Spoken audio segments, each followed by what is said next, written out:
Surah Al-Ma'un, ayat 1-3 itu, contoh luar biasa dari bagaimana bahasa ilahi, balagoh, menyentuh mekanisme moral dalam otak manusia, neuroscience dan cognitive science secara bersamaan.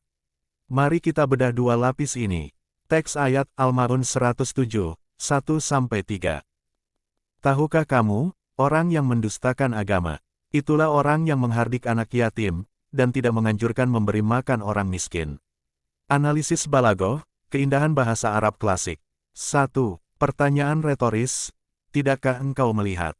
Ini bukan pertanyaan biasa, ini disebut istifham takjibi, pertanyaan yang membangkitkan rasa takjub dan empati.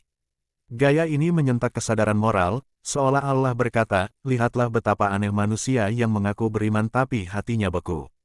Jadi, ini bukan sekadar bertanya, tapi membangkitkan rasa malu eksistensial.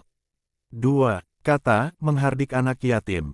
Kata yadu bukan berarti menolak, tapi mendorong keras dengan kasar, bentuk hiperbola mubalagoh untuk menggambarkan kekasaran hati sosial. Secara balagoh, ini memperlihatkan transisi dari kekeringan iman ke kekerasan sosial, orang yang tidak percaya pada tanggung jawab moral akhirnya menolak sisi kemanusiaannya sendiri. 3. Tidak menganjurkan memberi makan orang miskin. Ini bentuk kinayah, gaya bahasa yang menyiratkan makna lebih dalam. Secara zahir, ia bicara tidak menganjurkan. Tapi secara isyarat, Allah menegaskan, kalau mengajak saja tidak, bagaimana mungkin memberi? Ini teguran moral halus tapi menusuk, khas Al-Quran, tidak menuduh langsung, tapi menelanjangi nurani pembacanya. Analisis neuroscience dan cognitive science. 1. Pertanyaan retoris Aroaita mengaktifkan prefrontal cortex, bagian otak yang memproses refleksi diri dan kesadaran moral introspection. Dengan kata lain, ayat ini memicu mode audit batin, otak pembaca diarahkan untuk menilai dirinya sendiri, bukan orang lain. 2. Menghardik anak yatim, mengindikasikan rendahnya aktivitas pada anterior insula dan amigdala empatik, bagian otak yang bertanggung jawab atas empati sosial dan rasa iba.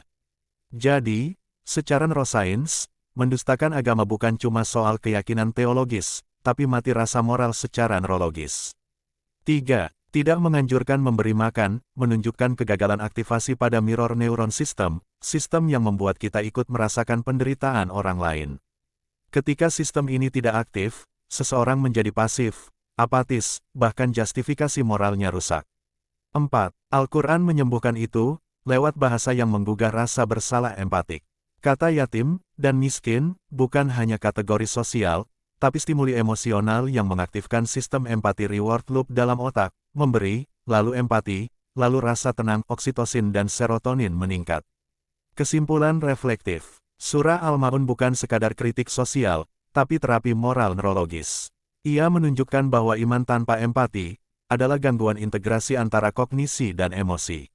Bahasa ilahinya memaksa kita mengaktifkan kembali neural sirkuit kasih sayang, yang sering mati karena ego, sibuk, atau dinginnya logika sosial modern.